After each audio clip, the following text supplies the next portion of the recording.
everyone, it is Jazz here. As of the time that I am filming this video, it is about halfway through the third day of Booktubeathon, and I just thought it would be fun to do a quick little vlog update video of the books that I've read, my general experience, what's going on. As of now, I have been able to complete 3 books over Monday and Tuesday of the Booktubeathon, which is really exciting because my personal goal was just to finish 2 books, so I surpassed my goal. Party time! The first book that I completed was my reread of Tuck Everlasting by Natalie Babbitt, and it was a really interesting experience because right when Booktubeathon started at midnight, there was this horrible thunderstorm and the lights kept flickering on and off, and I thought, uh-oh, I might end up reading Tuck Everlasting by candlelight in the dark, which would have been fine by me. But what ended up being kind of good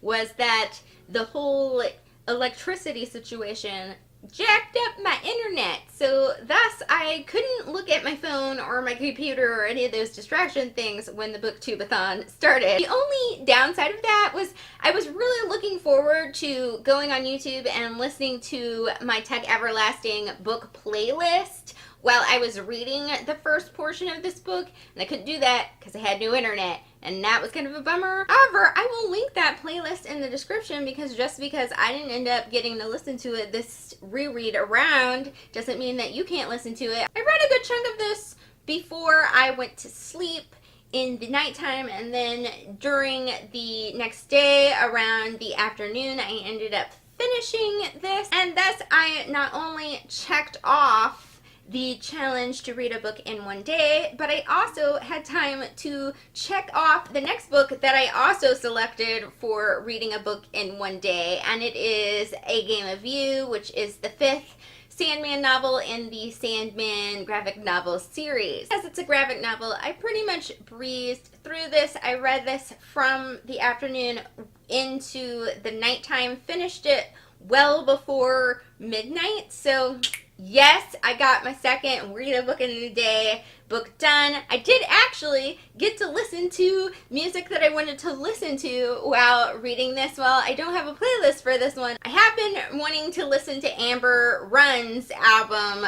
For a moment I was lost, and I finally got to it, and it actually fit really well with this book, and it's a really cool album. So not only did I get a great reading experience, but I got a great album listening experience. I love, though, in the day how, like, these books really contrast, because this is, like, all happy childhood and girl meets people who live forever and kind of cutesiness, but with adventure, and this is all, like, it's dark in a really good way, but it is a dark one, as all Sandman novels are, and it was just kind of good to start the Booktubeathon with some rereads just to, you know, get in the groove of things. While those other 2 books were the focus of my reading for day 1, I also did slightly pick a non-fiction book that I decided to kind of throw on my TBR for Booktubeathon at the very, very last minute, so it's not in my original TBR video. It's called Living with Dyspraxia,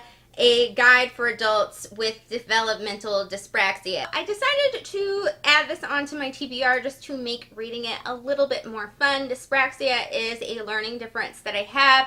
If you don't know what it is, it kind of affects your motor skills as well as your sensory input. So like taking in things with your sensoriness is really difficult, and you do get really, really overwhelmed because of it, and there are many other things that go with it, which if you have it or if you ever read this book, you will learn more about. The reason why I needed to read this book is because I needed to find some books for adults about this learning disability, because as an adult I found it really even more of a struggle because I need kind of some new coping skills to deal with it as a grown-up.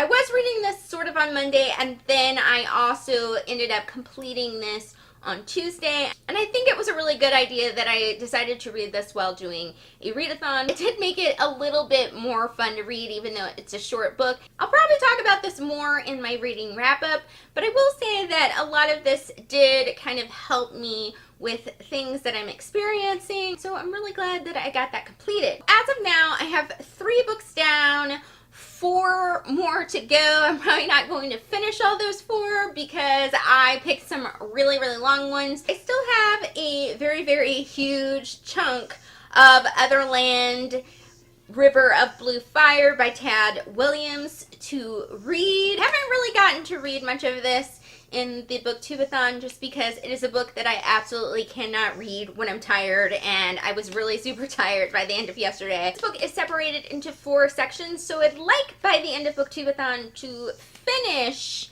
at least the first section of this. Next book that's still kind of going on with my reading is A Clash of Kings by George R.R. Martin. Tuesday night into the wee hours of today, Wednesday, that was sort of my focus book because I am reading it along with my mom and she is very far ahead of me. So I wanted to get a decent chunk of it read, at least like 90 to 100 pages read, so that we could finally discuss the book. I realized that part of the trouble I was having reading this book was not the actual book, but the fact that I was kind of struggling with reading on the Kindle app on my phone or on my tablet. My eyes are doing some changing thing, and thus the glare of those apparatuses, as well as not being able to figure out the right font size and background for my eyeballs, was like making me super crazy. So I decided today to switch to reading it on my actual Kindle, which does not have any glare on it,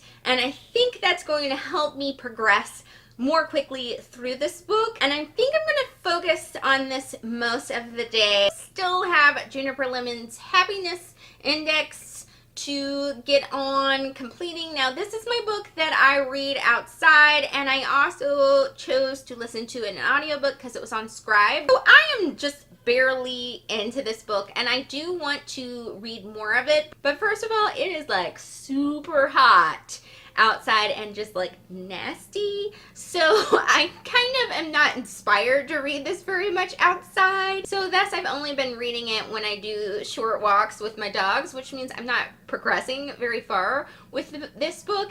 If all else fails, I might have to cheat just a little bit on this one and listen to more of it while sitting in my sunroom looking at the outdoors, because that might have to happen. But I'm going to really, really try not to cheat on this one. Like I said, I picked some chunky books, and this one is also chunky, and it is The Three Musketeers. So I have maybe read like 2 pages of this. I haven't really focused on it because I've chosen to like focus on one book particular and then kind of spot read the others. If I can just read 1 chapter of this before the end of Booktubeathon, I think I will be super happy with that. So in addition to reading, I have also been doing some of the challenges for Booktubeathon. So yesterday I did the video challenge, Say My Name, and I will link you to that video in the description if you would like to check it out. I have also been really pretty good at keeping up with the Instagram challenges. I've done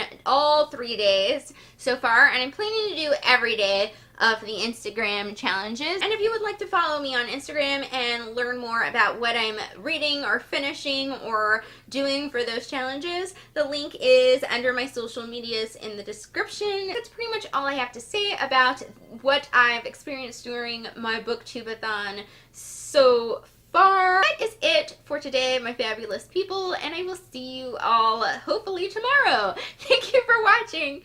Bye!